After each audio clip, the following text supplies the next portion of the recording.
Hello दोस्तों, मैं सचिन मिश्रा फिर से आपका स्वागत करता हूं आपके अपने चैनल एसएसबी सोल में। जैसा कि हम लोगों ने अभी तक पुर्तगालियों के बारे में पढ़ा कि कैसे वो भारत आए, कैसे कोलंबस ने अमेरिका की खोज की और वास्को डी गामा भारत आया 1498 में, और Francisco de Almeida, Albuquerque, Alvarez और बार्थोलोमेओ डियाज के बारे में पढ़ा। अब उसके आगे हम पढ़ेंगे। देखिए, पढ़ाई जो है ना, बहुत हम लोगों को बहुत भूमिका बना के नहीं पढ़नी है। ऐसा पढ़िए कि वो हमारे दिमाग में ताउम्र बना रहे। जो चीज़ें बहुत जिनका भौकाल बना दिया जाता है वो हमारे दिमाग में टिकती नहीं। जैसे देखिए, जब हम लोग कोई मूवी देखते हैं तो वो सालों साल हमारे दिमाग में बसती चली जाती है, लेकिन पढ़ाई का इतना भौकाल बना दिया गया है कि हम लोग सुबह में पढ़ते हैं, शाम को भूल जाते हैं। तो हम लोगों को उस तरह नहीं पढ़ना। जैसे बहुत लोग घुमा फिरा के पढ़ाते हैं, वैसा नहीं। जैसे मैंने बताया आपको कार्टेज व्यवस्था। अब कार्टेज व्यवस्था के बारे में अगर मैं आपको बताना चाहता तो बताता कि हिंद महासागर में जो जहाजी बेड़े जाते थे व्यापार के लिए, उनको वहाँ से लाइसेंस लेना पड़ता था, ये करना पड़ता था, वो करना पड़ता था। इतना भौकाल बनाने की जरूरत नहीं। बस सीधे सीधी बात, कार्टेज व्यवस्था क्या थी कि वो उनको जो है लाइसेंस देते थे, उनको बता देते थे कि आप इधर से जाइए, हम आपको सुरक्षा देंगे, आप हमको कर दीजिएगा। यही थी कार्टेज व्यवस्था और कुछ नहीं थी। ठीक है, तो आज हम लोग इसी कड़ी को आगे बढ़ाएंगे और वास्को डी गामा तक तो हो गया था। अब हम पढ़ेंगे नीनो दा कुना के बारे में। ये भी एक गवर्नर ही था, ठीक है। और इसका कार्यकाल जो था, इसका कार्यकाल 1534 से लेके 1529 से, क्योंकि 29 में वास्को डी गामा मर गया, तो 29 से लेके 38 तक इसका कार्यकाल था। ये इसका कार्यकाल था। एक बात। दूसरी बात, ये जो है अल्बुकर्क का वास्तविक उत्तराधिकारी था। ये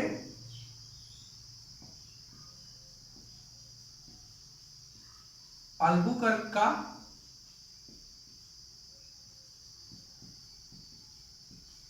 वास्तविक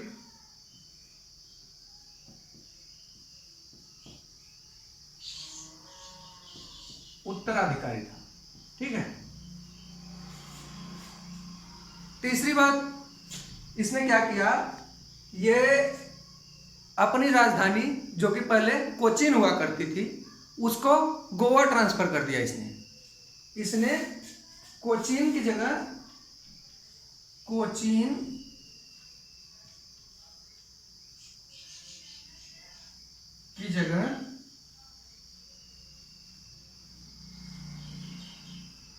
गोवा को राजधानी बनाया।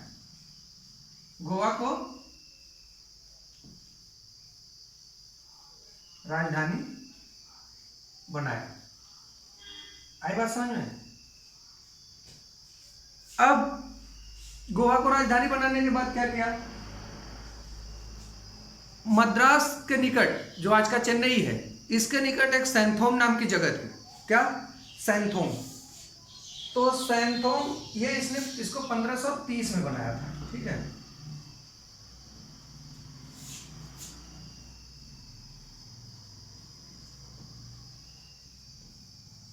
सैंथोम ये मद्रास के नजदीक एक जगह थी, ठीक है।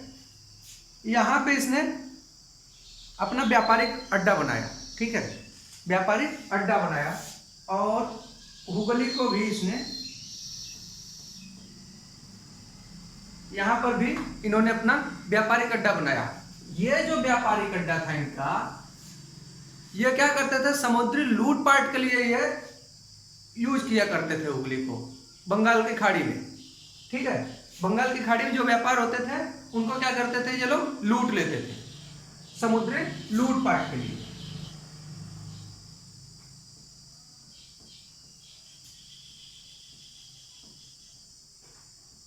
इसका यूज ये लोग लूटपाट के लिए करते थे।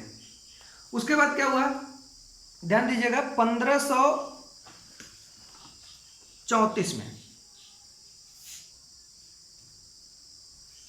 ऊपर लिखता हूं मैं।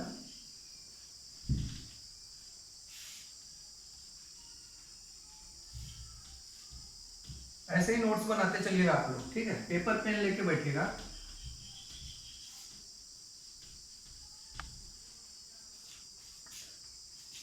गुजरात का एक शासक था, गुजरात का शासक था, इसका नाम था बहादुर शाह। क्या नाम था? बहादुर शाह। तो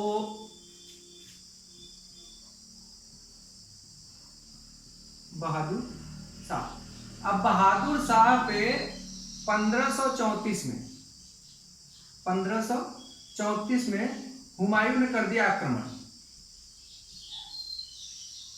हुमायूं ने आक्रमण कर दिया, ठीक है। अब हुमायूं ने जब आक्रमण किया तो इसने पुर्तगालियों से हाथ मिला लिया,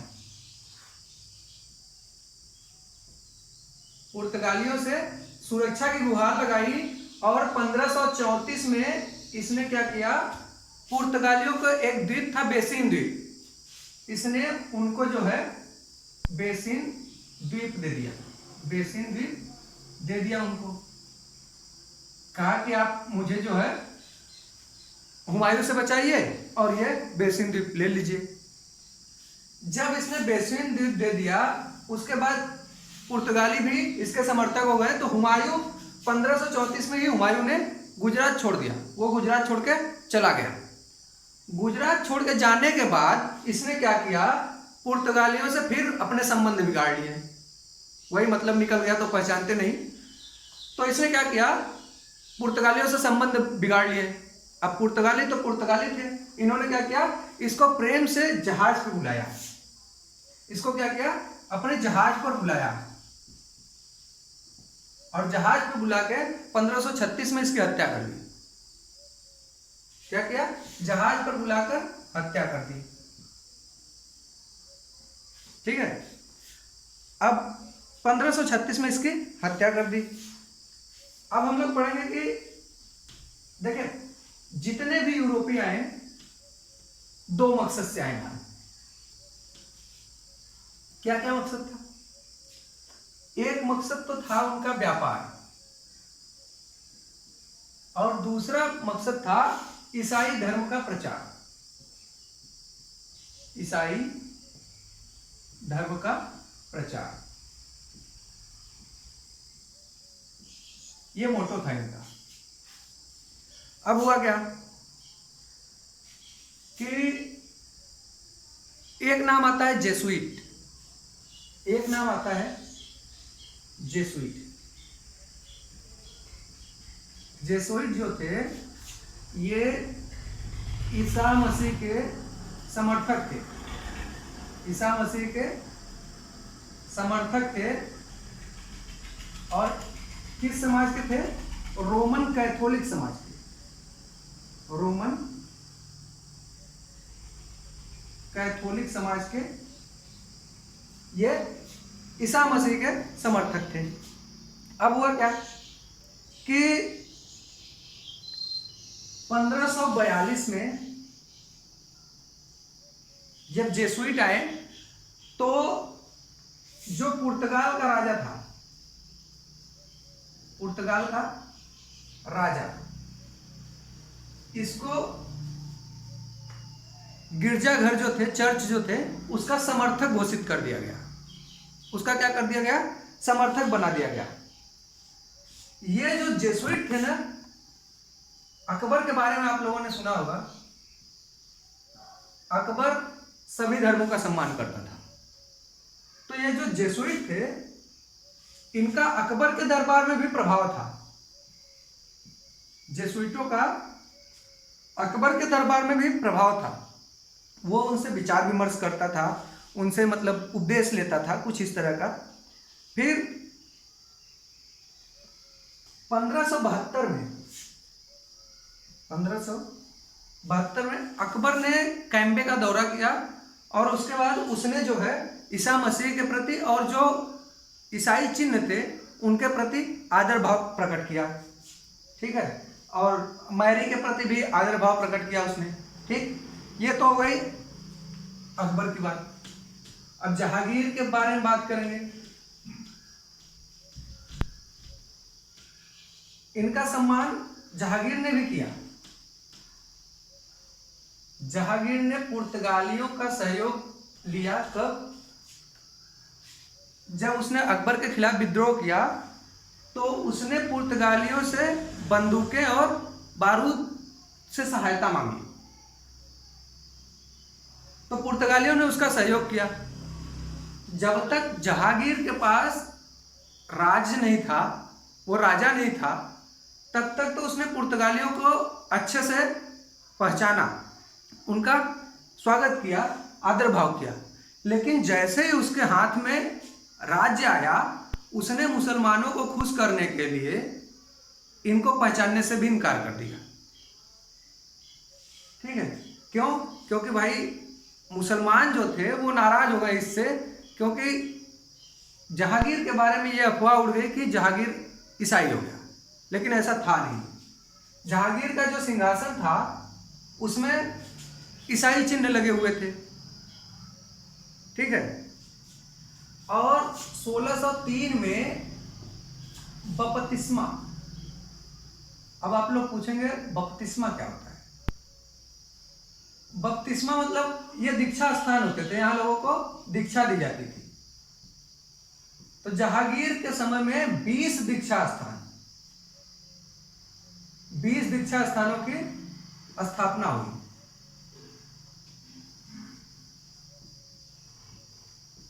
ठीक, 20 दीक्षा स्थानों की स्थापना हुई। और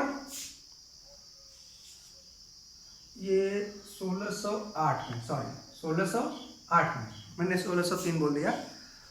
उसके बाद जहांगीर का एक दोस्त था, जहांगीर का एक दोस्त था, उसका नाम था मुकारब खान। ये अच्छा खिलाड़ी भी था।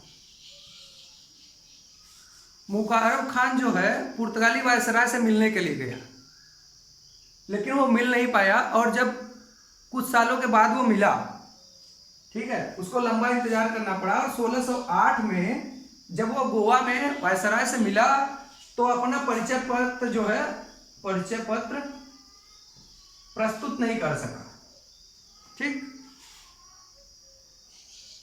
अब देखिए, पुर्तगालियों से जहांगीर एक बार नाखुश हो गया। क्यों? पुर्तगालियों ने जहांगीर का एक जहाज लूट लिया था। जहाज लूटने के दौरान जो है जहांगीर उससे नाराज हो गया, क्योंकि जहाज में जहांगीर की माँ के कुछ गहने वगैरह थे जिससे उसको बहुत ज़्यादा लगाव था। तो इसलिए क्या हुआ, जहांगीर उनसे नाराज हो गया। और उसके बाद आया विलियम हॉकिंस। विलियम हॉकिंस ये एक अंग्रेज था, ठीक। ये जहांगीर के दरबार में आया, लेकिन पुर्तगालियों ने उसको रोकने का भरसक प्रयास किया अपनी तरफ से कि ये जहांगीर के दरबार में ना पहुंच पाए। लेकिन ये जहांगीर के दरबार में पहुंचा। और जब ये जहांगीर के दरबार में पहुंचा तो ये अपने साथ कुछ उपहार लेके आया था जहांगीर के लिए। और जो जहांगीर के लिए उपहार लेके आया था वो लगभग 25,000 सोने के सिक्कों के बराबर थे। जो उपहार का मूल्य था वो 25,000 सोने के सिक्कों के बराबर था। तो जहांगीर इससे बहुत खुश हुआ। जहांगीर इससे खुश हुआ और उसने जो है इसको 30,000 का, 30,000 के वेतन का, 30,000 के वेतन पर इसको मनसबदार नियुक्त कर दिया। क्या बना दिया? मनसबदार।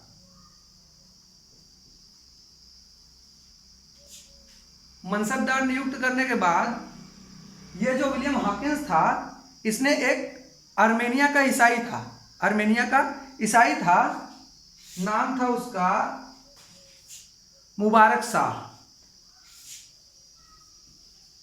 आर्मेनिया का ईसाई था।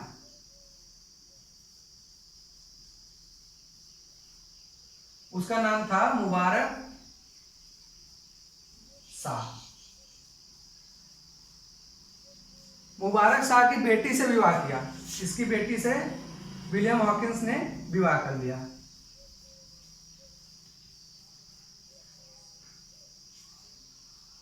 और विलियम हॉकिंस को जहांगीर ने खान या फिर English Khan, English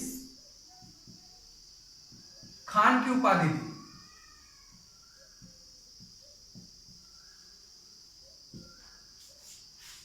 English Khan की उपाधि दी।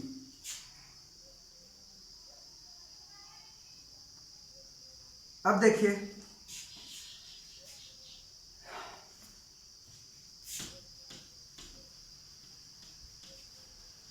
विलियम हॉकिंस मनसबदार तो नियुक्त हो गया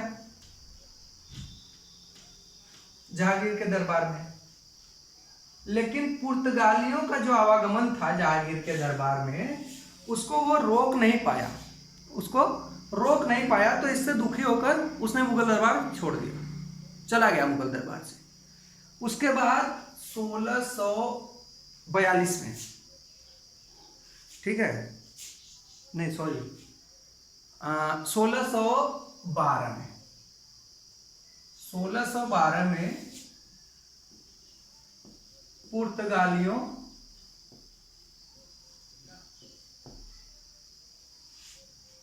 और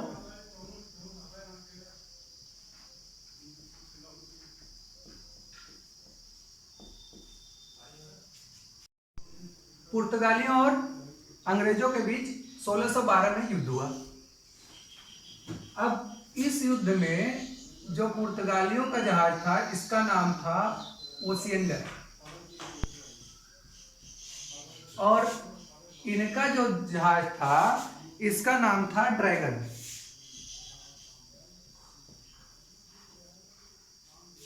ठीक है, नाम याद रखिएगा, ओसिएंडर और ड्रैगन। अंग्रेजों का नेतृत्व किया कैप्टन बेस्ट ने।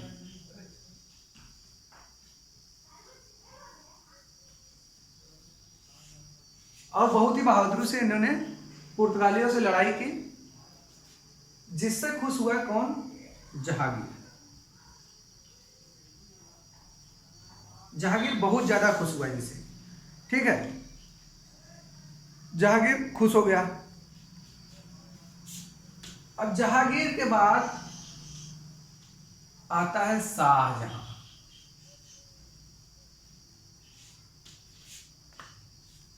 शाहजहां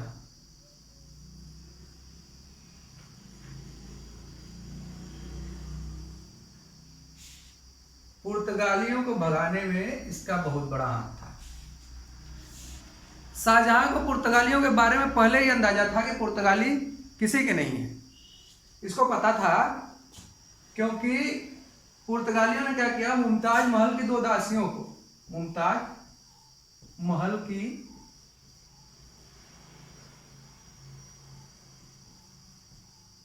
2 दासियों को अपमानित किया। एक बात। दूसरी बात क्या किया कि पुर्तगालियों ने हिंदू व मुस्लिम बच्चों का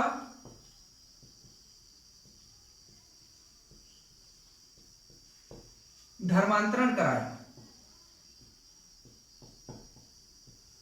धर्मांतरण कराया और उनको दास बना के उनके खरीद फरोख्त की, जिससे शाहजहां नाखुश हो गया। अब जब शाहजहां नाखुश हो गया तो शाहजहां ने 1632 में इसने क्या किया, इनको हुगली से मार के भगा दिया।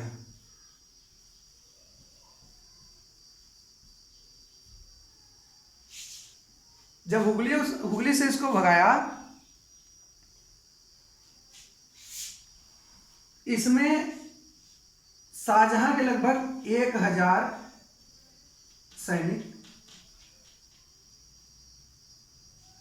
मारे गए, लेकिन उसके बावजूद पुर्तगालियों के लगभग 400 सैनिकों को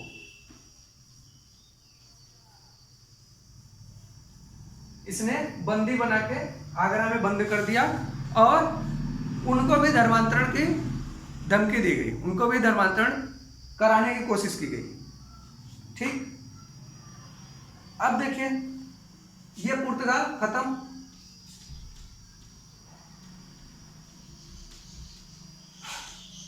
पुर्तगाली अभी भी भारत में थे, लेकिन पुर्तगालियों की शक्ति जो थी ये 1588 में, ये 1580 में ही इनका जो है ये स्पेन के साथ जुड़ गए थे। और 1588 में क्या हुआ, अंग्रेजों ने स्पेन को हरा दिया, अंग्रेजों ने स्पेन को हराया। और जब स्पेन को हराया तो पुर्तगालियों की शक्ति भी छीड़ पड़ गई और इसी के साथ पुर्तगाल खत्म हो गया। अब देखिए पुर्तगालियों ने नमक पर एकाधिकार किया, नमक पर इनका एकाधिकार था। और क्या क्या किया इन्होंने, बस्तियां बसाई, कहां कहां, कोचीन में, मछलीपट्टनम में, पुलिकट में, ठीक है, इस तरह से। उसके बाद क्या किया, हिंदू मुस्लिम बच्चों का धर्मांतरण कराया, उनको क्रूरदास बनाया गया, स्पेन से जुड़ा हुआ और स्पेन की हार के साथ ये खत्म हो गए। अब पुर्तगाल से भारत को क्या क्या मिला, पुर्तगालियों ने भारत को क्या क्या दिया, पुर्तगालियों की देन।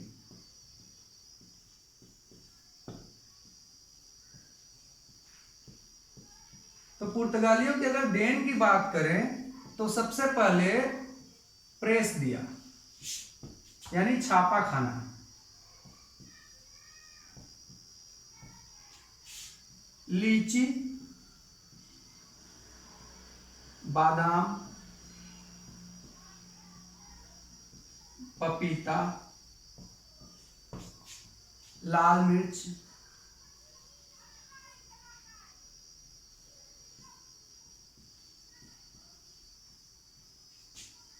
तंबाकू की खेती। ठीक, पहले भारत में ये सब नहीं था, ये सब खेती जो हुई ये सब पुर्तगाली लेके आए अपने साथ, ठीक है। और उसके बाद संतरा, आलू, शकरकंद, ये सब पुर्तगालियों की देन है। ठीक, इसके साथ पुर्तगाल खत्म, पुर्तगाल हो गया खत्म।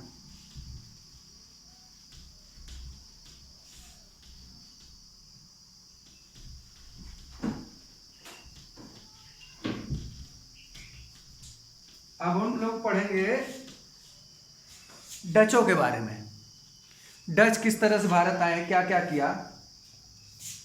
तो ये हो गए डच।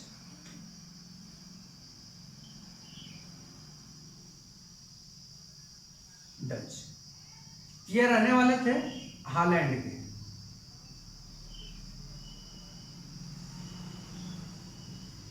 हॉलैंड के निवासी थे। ठीक, दूसरी बात 1596 में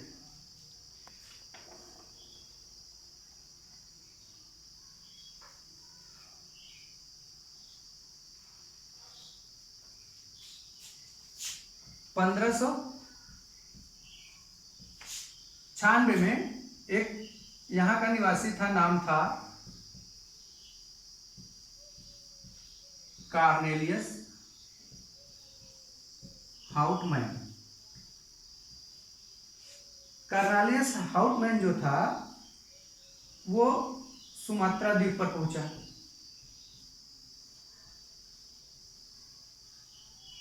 ठीक। और 1602 में ढेर सारी हॉलैंड की कंपनियों को एक में मिला दिया गया, विभिन्न कंपनियों का विलय।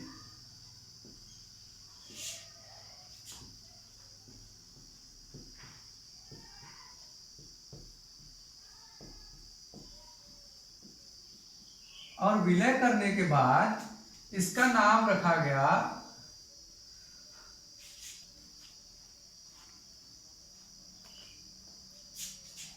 यूनाइटेड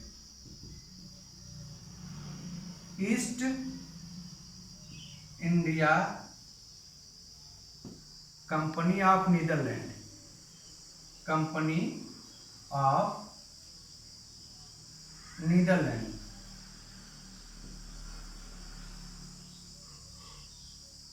ठीक है। अब हुआ क्या, उसके बाद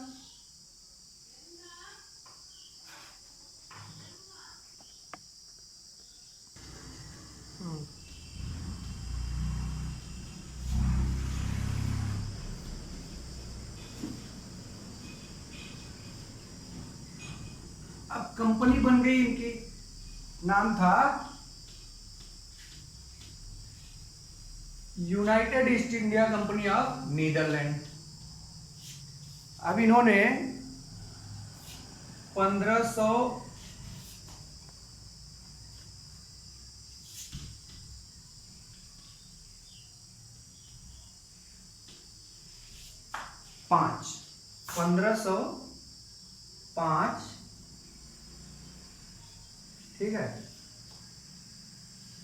1505, 1610 और 1663, 1610 और 1663।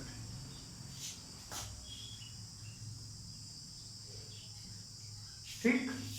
और 1653 में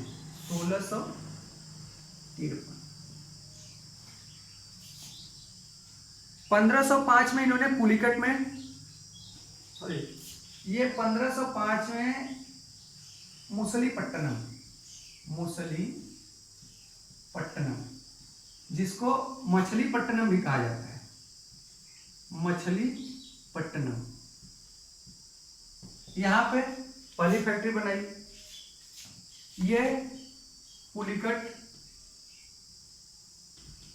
यहां दूसरी फैक्ट्री बनाई। कोचीन, यहां भी फैक्ट्री बनाई। और 1653 में चिंसुरा में, कहा, चिंसुरा यानी पश्चिम बंगाल, चिंसुरा।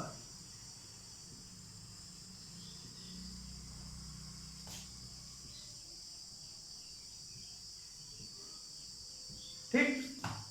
इन सब जगहों पे इनकी फैक्ट्रियां बनी। ये जो चिंसुरा था, ये सबसे बड़ा जो है, ये पुलिकट जो था, ये मुख्यालय था। क्या था? मुख्यालय था। और यह सबसे बड़ा केंद्र भी था। डचों का सबसे बड़ा केंद्र जो था वो पुलिकट था। और इसी पुलिकट में ये सोने की मुद्रा ढालते थे, सोने की मुद्रा ढालते थे, जिसको स्वर्ण पैगोडा कहते हैं, स्वर्ण पैगोडा, जिसको क्या कहते हैं? स्वर्ण पैगोडा।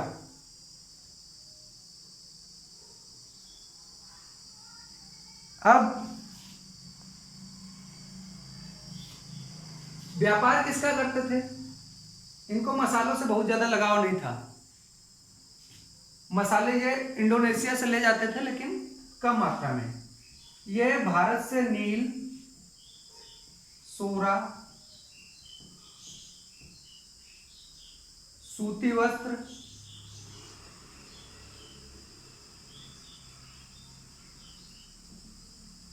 कच्चा रेशम, इन सब का व्यापार करते थे। ठीक, अफीम, नमक, ठीक है, चावल, इन सब का ये व्यापार करते थे।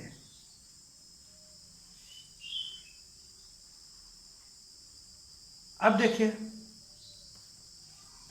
अंग्रेजों से भी इनका संघर्ष हुआ, जिस तरह पुर्तगालियों से हुआ था उसी तरह से इनका भी संघर्ष अंग्रेजों के साथ हुआ।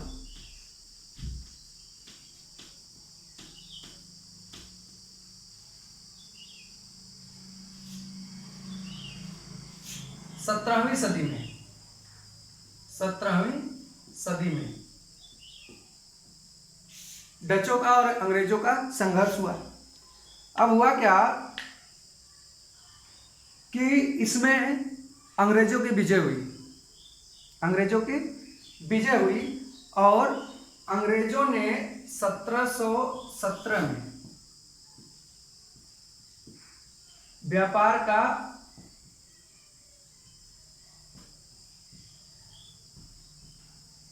मुगल फरमान प्राप्त कर लिया। पूरी तरह से इनको छूट हो गई व्यापार की मुगलों के द्वारा। 1772 से 74 के बीच तीसरा युद्ध हुआ।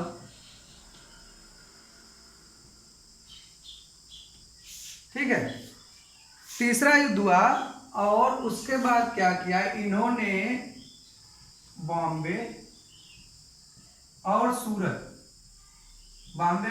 में अंग्रेजों की फैक्ट्रियों को ध्वस्त कर दिया।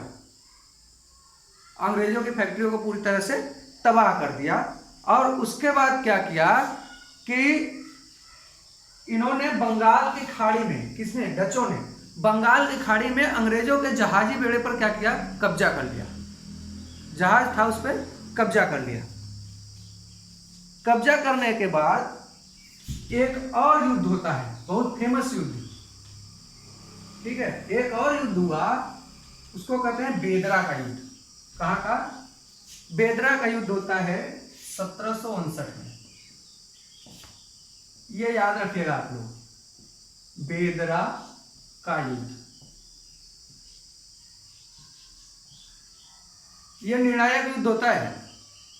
ये क्या है? निर्णायक युद्ध हुआ और इसमें डच हार गए, डच पराजित हो गए और जो उनकी उम्मीदें थी, जो महत्वाकांक्षाएं थी, सब खत्म हो गई। शक्ति क्षीण हो गई। और जब शक्ति क्षीण हो गई तो ये केवल पूर्वी एशिया के द्वीपों तक सीमित हो गए, जैसे इंडोनेशिया। और उसके बाद क्या किया, ये खाली इंडोनेशिया और पूर्वी द्वीपों से क्या करते थे, मसालों का कारोबार करते थे। इस तरह से डच भी खत्म हो गए। ठीक है, डच भी खत्म। ठीक, अब देखिए कौन कौन हुआ। हमने पढ़ा पुर्तगाल, पढ़ लिया पुर्तगाल, डच पढ़ लिया। इसके बाद हम लोग पढ़ेंगे अंग्रेज किस तरह से भारत में आए, क्या व्यापार किया। क्रम है, ये सही क्रम है। ठीक है, पहले पुर्तगाली आए, फिर डच आए, फिर अंग्रेज आए, फिर डेनिश आए, डेनमार्क के निवासी थे, और लास्ट में आए फ्रांसीसी।